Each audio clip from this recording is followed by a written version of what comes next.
her bottom and lifted her against him. Already her body ached to reach for him again, grab hold of that tie she'd never quite managed to undo, and tug him toward her. The impulse was too much, too strong, too overwhelming. Gathering her shredded self-control, she looked away from his strong cheekbones and tempting mouth. She didn't know where all these frenetic feelings had come from and wasn't sure how to undo them now that he was leaving. She spied her leopard print shoes under the desk and welcomed the chance to put some space between herself and Jason and a sofa that smelled of good sex. She knelt, pulling one pump free, but the other stayed annoyingly out of reach.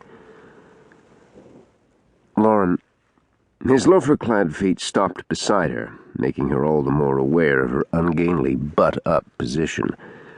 I don't make a habit of... Stop. She sat back on her feet, willing away one of those awful blushes that came with her auburn-head complexion. You don't need to say anything. Echoes of her mother's humiliating pleas for her husband to stay bounced around in Lauren's head.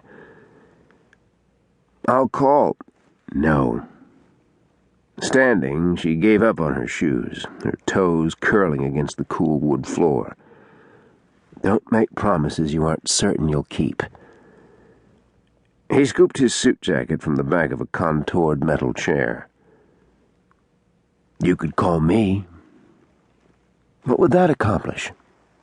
She faced him full on for the first time, taking in his prep school good looks, hardened with an edge from his years of the Navy. He came from old money and had made his fair share of new as well. You're moving to California, and New York City is my home. It's not like we have any kind of real connection beyond being work acquaintances who happen to get caught up in a fluky hormonal maelstrom. Nothing to disrupt our entire lives over.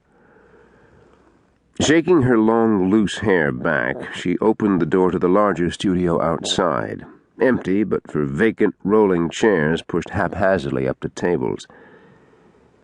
He braced a hand on the doorframe, his arrogant brown eyes revealing a hint of surprise. You're giving me the brush off? Apparently Jason Reagert wasn't told no often. Of course, she'd been mighty quick to say yes, something she intended to change, starting now. I'm simply being realistic, Jason.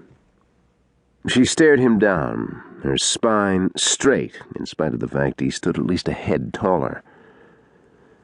Later, away from him, she would hole up in her cute little one-bedroom apartment on the Upper East Side. Or better yet, hide out in the Metropolitan Museum of Art for the entire day, crawling into the world of each painting. Her art was everything. She couldn't forget that. This business, bought with a surprise inheritance from her dear elderly Aunt Eliza, was her big chance to make her dreams come true, to prove to her mother she was worth something more than a debutante slot and lucrative marriage. She refused to let any man derail her. Finally, Jason nodded. Okay, that's the way you want it, that's the way things will be. He skimmed back her hair with his knuckles, his calloused thumb stroking her cheekbone. Goodbye, Lauren. She settled her features into a portrait worthy of any Dutch master, solemn and unrelenting. Jason turned away, his jacket hooked on one finger over his shoulder, and she fought back the urge to call out to him. Hearing he was leaving New York had brought a surprise pinch of regret, but nothing compared to the twist in her gut as she watched him walk out the door. Chapter 1. San Francisco, present day. Working Lauren Presley out of his system had turned out to be tougher than Jason Reagert thought when he'd left New York. But up until 60 seconds ago, he'd been giving it a damn good try.